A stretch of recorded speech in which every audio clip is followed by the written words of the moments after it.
हे पर्व आपण अनुभवता. दिनांक 26 अर्थात आज प्रजासत्ताक दिनाचं औचित्य साधून या स्पर्धेचा शुभारंभ आपण पाहिला आणि 30 जानेवारीला या स्पर्धेचा सांगता समारोप आपण पाहणार आहोत. तब्बल 1 लाख रुपये धनराशी असलेली ही सुरेख स्पर्धा, दैदिप्यमान स्पर्धा आपण पाहतोय. खास आकर्षण मालिकावीरसाठी बाईक आपण पाहतोय जी आम्हाला पुरस्कृत केली आहे. ती साई श्रद्धा डेव्हलपर्सचे सर्वेसर्वा आमचे विवेकदादा केणी यांनी. आणि त्यानंतर 3 स्पायसिकल आपण पाहतोय आमचे राजेशदादा केणी असतील. त्यानंतर आपण पाहतोय आमचे मनीषजी पांडे असतील. या 3 मान्यवरांकडनं त्या सायकल ह्या स्पर्धेसाठी पुरस्कृत करण्यात आल्या आहेत. त्यांच्या पण तसेच मनीष कुमार पांडे, राजेशदादा केणी आणि उमेशदादा केणी वजीर ग्रुपचे त्यांच्याकडनं ह्या 3 स्पायसिकल आपण पाहतोय ह्या स्पर्धेसाठी. पहिला चेंडू डॉट आपल्याला पाहायला मिळतो. षटक क्रमांक 3 गोलंदाजीसाठी आतिश म्हात्रेला आपण पाहू शकाल. विहंगम दृश्य आपल्याला टीव्ही स्क्रीनवरती स्मार्टफोनवरती पाहायला मिळतोय. ड्रोनच्या माध्यमातून हे क्षणचित्र कैद केले होते कॅमेऱ्यामध्ये. इथे देखील चांगला चेंडू आपण पाहू शकाल. पंतांकडे कटाक्ष टाकला जातो परंतु पंत दर्शवतायत की अतिशय चांगला चेंडू हाताळला गेलाय. ग्रेट कॅमेरा वर्क आपण पाहू शकाल. निश्चितपणानं अतिशय चांगली क्लॅरिटी क्वालिटी सातत्यानं फॉर्च्यून इव्हेंटच्या माध्यमातून आपल्याला पाहायला मिळते.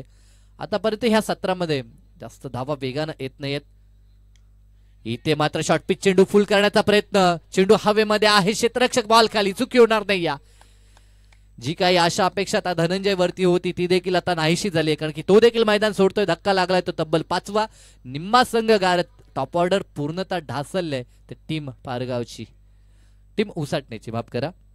ऍक्शन रिप्ले मध्ये आपल्याला जरूर पाहायला मिळतोय. चेंडू भरपूर काळ हवेमध्ये होता. अगदी प्रकाश जो होता चेंडू पाहायला मिळाला. त्यानंतर बॉल खाली आपल्याला क्षेत्ररक्षक पाहायला मिळाला तो कुणाल. आणि कुणालनं हा सुपर झेल या ठिकाणी कंप्लीट केला आणि या झेलनं खेळ संपला. तो अर्थात धनंजयचा देखील त्याच्याकडनं खूप अपेक्षा होत्या. तो बाद झाल्यानंतर आता मैदानाच्या आतमध्ये अमर दाखल होताना आपल्याला पाहायला मिळतोय. ॲज अ गोलंदाज अतिशय चांगली कारकिर्दीला सुरुवात त्यानं केली होती परंतु आता फलंदाजीमध्ये त्याला योगदान द्यावं लागेल. ग्रामीण क्रिकेट असं आहे जरी 5-6 खेळाडू बाद झाले तर देखील शेवटचे 8व्या 9व्या क्रमांकाचे फलंदाज येऊन देखील बॅटिंग करू शकतात. ही बॅटिंगमध्ये डेप्थ आपल्याला ग्रामीण क्रिकेटमध्ये पाहायला मिळते. परंतु आता आज महत्वाच्या क्षणाला यस पडद्यावरती ज्या प्रेक्षकांचे पाय आहेत त्यांना विनंती आहे. यस कॅमेरा आपल्या दिशेनंच आहे तर आपलाच विनंती आहे कारण की कोणती स्पर्धा म्हटली तर प्रेक्षक मायबाप त्या स्पर्धेचे मानबिंदू असतात. परंतु त्या प्रेक्षकांना देखील विनंती की आपण देखील सहकार्य करायचं आहे. कोणत्या प्रकारे ह्या स्पर्धेला गालबोट लागणार नाही ही दक्षता आपण देखील घ्या.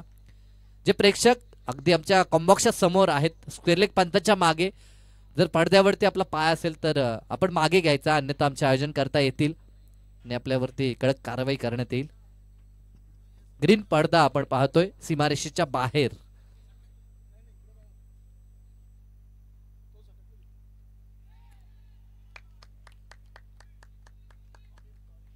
इथे देखील फलंदाज बाद झालाय. सातत्यानं गडी बाद होताना आपण पाहतोय उसाटणे संघ पूर्णतः बॅटिंग कॉल आउट झाली असं म्हणावं लागेल. या षटकामध्ये आतापर्यंत एकही धाव आली नाही. या षटकातील अजून एक चेंडू शेष आहे. निर्धाव षटक येऊ शकते या स्पर्धेतील. आतापर्यंत आपण जर विचार केला तर ज्या खेळपट्टीवरती फलंदाजांनी बोलबाला दाखवला होता दुसऱ्या मॅच मध्ये परंतु ह्या मॅच मध्ये आता गोलंदाजांचा बोलबाला आपल्याला पाहायला मिळतोय.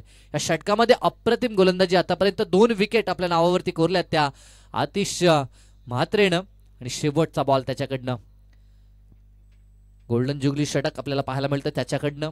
आतापर्यंत एकही धाव खर्च केली नाही या मॅच मध्ये. या स्पर्धेमध्ये पहिली मेडन षटक अर्थात पहिलं निर्धाव षटक आपल्याला पाहायला मिळेल का. गोलंदाज अप्रतिम गोलंदाजी. 15 धावा फक्त धावपळकावरती.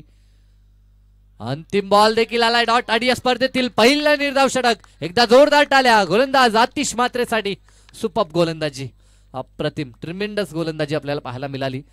ज्या विश्वासानं गोलंदाजीसाठी त्याला आणण्यात आलं होतं अगदी त्या विश्वासानं त्यानं गोलंदाजी देखील केली. अचूक टप्पा, अचूक दिशा आणि कंट्रोलनं गोलंदाजी करत असताना मात्र प्रतिस्पर्धी संघाला पूर्णतः त्यानं जखडून ठेवलं आणि तिसरं निर्धाव षटक